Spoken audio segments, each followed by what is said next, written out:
Ratusan masyarakat menghadiri malam penutupan MTQ kedua tingkat Kabupaten Padang Pariaman, Kota Pariaman di Masjid Taqwa Kampung Dalam.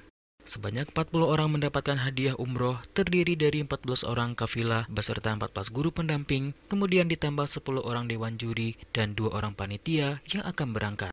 Pada malam kegiatan penutupan MTQ kedua, kegiatan diantaranya pengumuman para juara dan pembagian hadiah kepada para juara serta peserta MTQ kedua yang hadir di malam penutupan. Di penghujung acara, masyarakat yang hadir menerima bingkisan.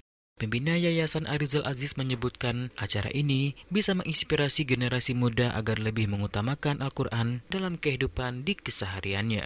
Saya punya untuk Bapak yang Haji Arizal Aziz, yaitunya mudah-mudahan terbangkitlah hendaknya Bapak Haji Arizal Aziz yang kedua, ketiga dan selanjutnya. Mudah-mudahan dengan perjuangan daripada beliau menegakkan yaitunya kekuatan dalam beragama Islam dan yaitunya untuk menegakkan ukhuwatul Islam ya.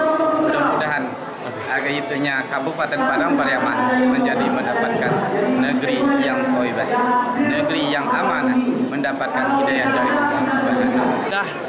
Acara MTQ yang diadakan oleh Yayasan Arizal Aziz yang kedua sukses.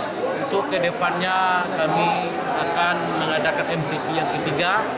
Insya Allah akan diadakan antar kabupaten yang ada di seluruh Sumatera Barat.